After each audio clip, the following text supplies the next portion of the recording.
Our next speaker is an artist, musician and poet who has devoted over 20 years to social services, primarily working with adults with developmental disabilities and those recovering from addiction. Aurelio Diaz represents the 5th Ward of Mansfield City Council and is Mansfield's first Hispanic, openly gay and independent party-affiliated councilperson. Aurelio's goal in life is to constantly walk the path less travelled by dovetailing his passions for art, music and poetry with advocacy and local politics. By doing so, Aurelio is confident that in the process, this will cause more worlds to collide, become acquainted, and spark active community transformation. Aurelio, if you'd like to step up here.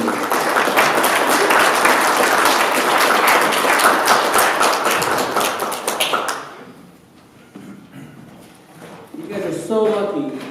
I wore my most expensive basketball shorts for this event. And my beverage. Well, Mark, how do we follow that?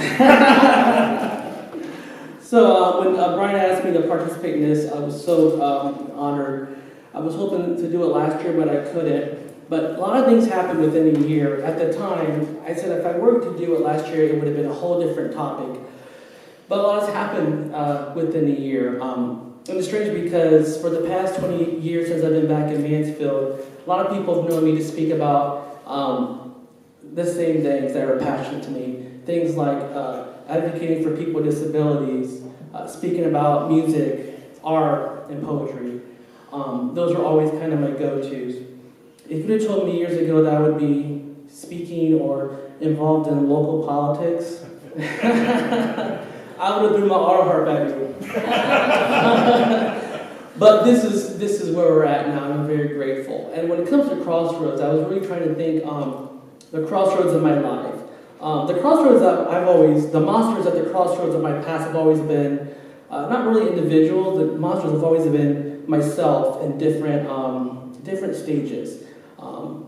Ego, your ego is like your dog. Are you walking it, or is it walking you? Monsters as in terms of being judgmental and self-righteous, really just being possessed. So when I decided to run for city council last year, I did so because I was very energized after being a part of the Mansfield Rising Group in 2018, which was a group of folks that would involve the city ultimately to develop a plan to transform the city by including everyone in the city who typically isn't involved. This was very exciting. A lot of good things has come out of it, and I learned through that I can do advocacy in a whole different level. I can work with people who just aren't who have disabilities, and I saw that there was a lot of needs in the ward that I lived in. There were safety concerns, just people being disregarded and not involved. It was the same people on the boards, same people in the committees, and it was very discouraging, and the morale was low for young professionals, artists, and other minorities who wanted to be a part of something but were never welcome or were pushed away. So when I decided to do this, I had a lot of support from my family and friends, and also told, Aurelio, you better prepare, you better get a tough skin. None of that really bothered me. I knew I would be able to handle anything thrown at me. I've been pretty transparent about everything about myself, from my personal life to my professional life, so I wasn't really bothered. But I was very excited to help transform, or not transform, but really change the way people saw politics, because we knew that people weren't voting and getting involved. So how do we make politics more person-centered rather than party-centered? And that was something I didn't think was really important until last year. So I've always had democratic principles because that's how I was raised. We were told, when I was old enough to vote, if the ballot says Democrat, you vote for them. Don't ask questions, vote for them. I have friends who are Republican, you're raised the same way. You just do it. But when I really started to get involved in the city and get involved and do my research and see all the different local candidates, I saw that there was problems There was a lot of candidates who weren't worth my vote. There were a lot of candidates who were phony, I felt. There were a lot of candidates who were lazy, disconnected with the community, and just wanted to be a politician, Democrat and Republican. I said I would never be that way. So when I was campaigning last year, I was really encouraged by people who I considered mentors and a few who I considered friends. I was encouraged to not really develop friendships and meaningful relationships with people who are different from me. Conservatives, because I was told they're bad. I was raised to think they were bad. So up until I become an adult, I used to think that myself. But I'm like, you know what? I'm gonna use my initiatory skills, and when I'm knocking on doors, I'm going to knock on every door that says Trump or Biden sign. I don't care. I was terrified of that. I was scared. We really experienced a lot in the past few years after 9/11, and obviously post-pandemic. And let me tell you, once I got past that fear and got to know people, knock on their doors and talking to them, and us really having a commonality of, wow, we all want the same things. We want a safe neighborhood. We need something for our youth to do. We want to involve everyone in the city. We want new jobs. We want to find ways to keep our young professionals here. All those were the things that we had in common.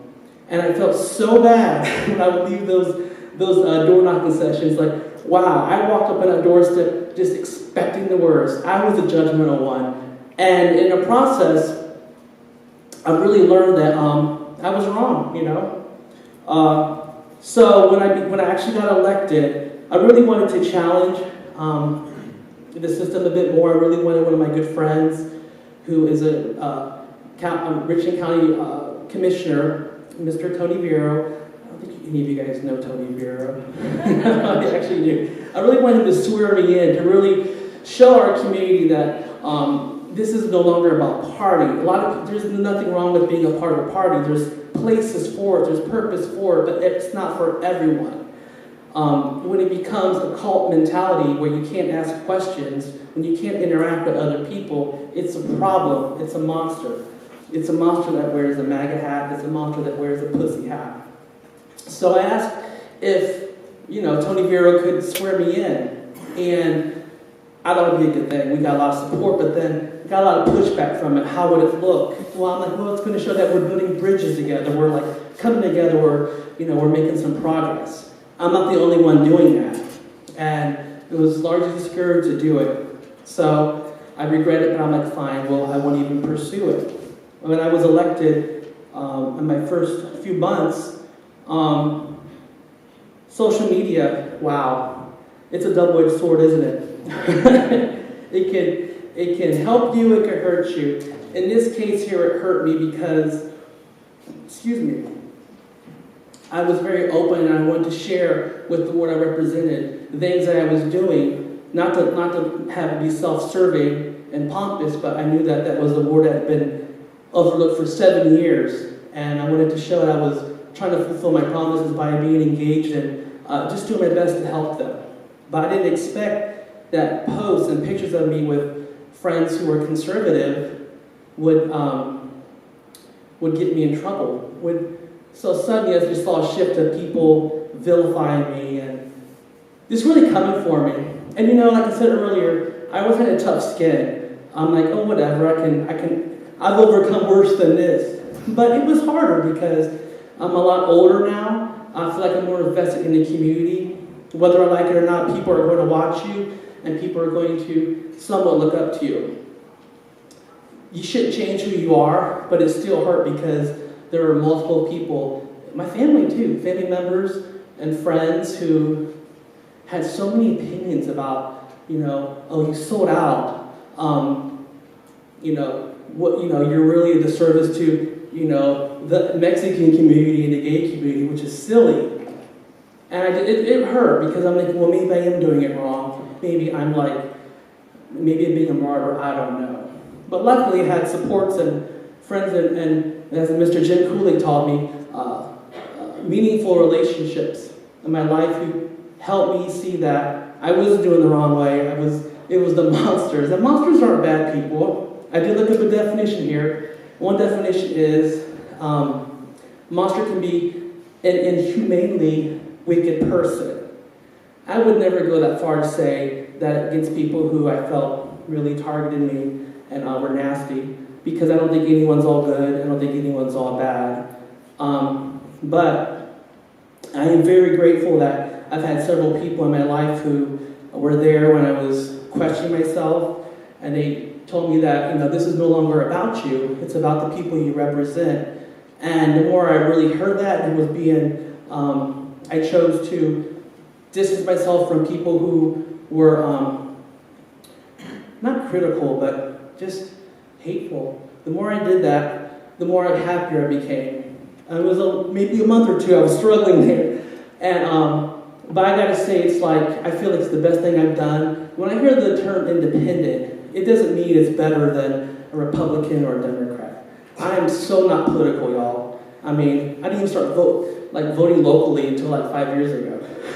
So, but you have to be political when you're being involved in things that happen in your community. It's basically advocacy and helping each other and giving of yourself. And I want to say that in the process, I didn't really conquer the monsters with the two hats on. I conquered my own monsters of being judgmental and being scared, and I feel like I've been elevated to a whole self-awareness that I never expected, that I'm very grateful for. I feel less hateful. Actually, I feel less angry. I feel less selfish, and I feel like I am more eager to get acquainted with people who I'm told not to, and I'm more eager to get acquainted with people who are vastly different than me. And I'm so happy that I'm there, because I thought that I would transform the more I worked in social services, and I did, but it really took giving of yourself and people not wanting it to help you realize, you're doing it right. And so I have to look at my cheat sheet here.